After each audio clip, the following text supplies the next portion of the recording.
Hello Virgo, Sun, Moon, Rising, and Venus signs. Kamusta kayo? Sana po'y nasa mabuti kayong kalagayan. Welcome back po sa Star Tarot. At kung bago kayo rito, welcome din po kayo. Please subscribe, like, share my videos, and leave me a comment kung nakaresonate kayo. So, first card ni Virgo, we have appreciation. Alright? So, Virgo, ang iba sa inyo rito is being invited now, 'di ba? To be appreciative, to be more grateful sa kung ano man ang mga blessing na dumadating sa iyo. Ano man ang mga binibigay ng Divine Universe sa iyo, mapagpasalamat kayo, be appreciative and be grateful. Okay? Kasi lagi mong tatandaan na kapag marunong kang magpasalamat, kapag lagi kang nagpapasalamat sa kahit anumang biyaya na natatanggap mo from the divine, mas nagbubukas ka ng mas marami pang pinto, no? Of mas marami pang blessings, of mas marami pang good things, na paparating sa iyo. So, we have action. Ayan. So, wag na kayong magpatumpik-tumpik pa. Ano? Kung meron kayong iniisip na gawin, meron kayong iniisip na kung meron kayong iniisip na gagawin, wag na kayong magpatumpik-tumpik pa. Gawin niyo na agad. Okay? Kung meron kayong nakikita na kailangan mong aksyonan, wag ka nang magpamamaya-maya na or magpabukas pa. Gawan mo na ng paraan. Okay? Kasi sayang ng panahon, sayang ng pagkakataon, at para na masolusyonan na kung ano man ang ma-address na kung ano man ang bagay na to, aksyonan mo na agad. So, we have the temple path. Ayan. So, huwag kang matakot. Okay, sa kahit anumang bagay. Kasi the divine, the rest of your spirit team, laging nandiyan dyan. Laging nakabantay sa'yo. Laging nakabantay sa'yo. Lagi kang ginagabayan, pinoprotektahan. Kaya wala kang dapat na ikatakot. Wala kang dapat na ikakaba. Okay?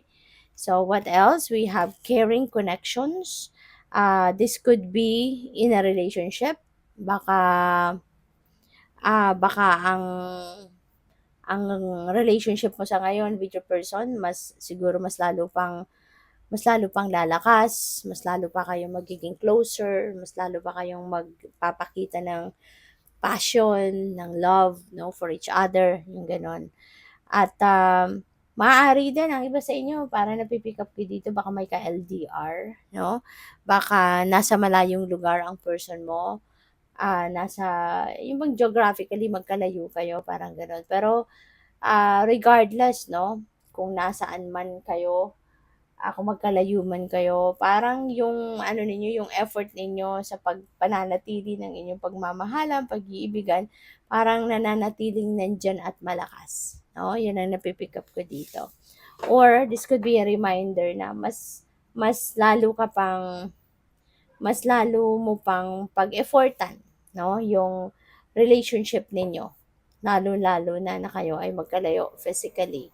'Di ba? So, dapat nandiyan yung constant communication, lagi mong kukumustahin yung person mo, lagi mong kakausapin, ganyan. Okay? So, by the way, maraming salamat for subscribing. And if you haven't subscribed yet, subscribe na kayo. And also, maraming salamat din for not skipping the ads. Malaking bagay po yan sa akin. And also, please click the join button sa baba ng video kung gusto niyo na mag-join kayo sa membership. So, we have in the flow, everything is smooth sailing. Okay, so this is good. This is good na everything will be smooth sailing talaga. Lalo-lalo na kung ikaw ay nagsusurrender sa divine. Lalo-lalo na kung ikaw ay sumusunod, no, sa guidance ng divine. Talagang mapapansin mo na lahat will be smooth sailing. Lahat will be magiging kalmado lang. Lahat nandiyan dyan, di ba? At ah, makikita mo na parang things are just flowing smoothly, yung ganon, no? So, pwedeng yun ang ginagawa ninyo, sumusunod kayo sa agos ng buhay, or this could be a reminder para sa'yo na sumunod ka na lang sa agos ng buhay. Okay? Sumunod ka na lang, mag-surrender ka na lang sa divine universe. So, we have mystic healer, healing energy flows through you. Alright? So, pwedeng ikaw ay isang healer, Virgo. O pwedeng ikaw ay isang healer. maaari din na ang iba sa inyo baka nangangailangan ng ng healing energy. O puwedeng, may mga baka nagdadasal ka for healing, 'di ba? Hindi lang para sa'yo or healing ng mga mahal mo sa buhay. So, maaaring 'yun ang dinadasal ng iba sa inyo. Breaking trail, a breakthrough is at hand, so which is good, 'di ba? So, ngayon magkakaroon na ng solusyon ang mga problema mo. Magagawan mo na ng paraan kasi may opportunity na for you to solve your problems, 'di ba? So, good for you. Protected by angels, Virgo, 'di ba? So, feeling ko dito, you are cherished by the angels kasi lagi kang nagdadasal sa kanila siguro, lagi mong kinakausap mo yung mga guardian angels mo. Kaya eto nagpaparamdam din sa'yo yung mga angels mo, lalo-lalo ng guardian angel mo na nandiya-diyan sila lagi.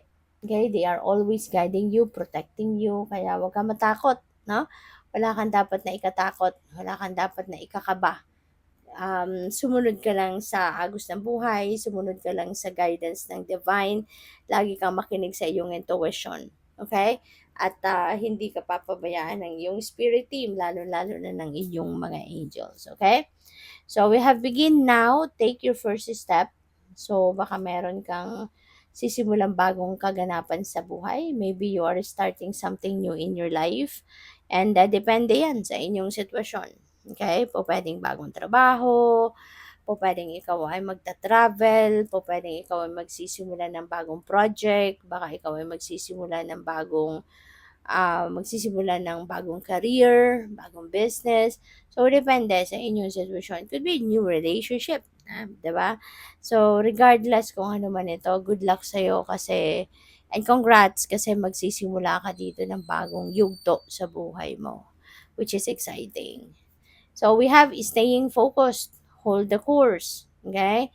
Stay focused, hold the course. Wag kang mawawala ng pag-asa. Always, tawag dito, always focus on kung ano man yung mga minimithi mo, ano man yung mga pinagsisikapan mo, pinagtatrabahuan mo. Just focus on that. Okay? Huwag kang mawawala ng, walang, tawag dito? Wala na dapat ng procrastination, wala na dapat na pagdududa, 'di ba? Mag-focus ka lang at pagsikapan mo, gawan mo talaga ng paraan, aksiyunan mo kung ano man itong mga iniisip mo. Kasi sayang, 'di ba? If you're not going to take action towards that, kung ang tawag dito, matitempt ka, mag-focus sa iba rather than kung ano man ang goals mo, or kung madidistract ka, 'di ba? Sayang ng mga pagkakataon. So, good luck. Thank you for watching Love and Light. Namaste.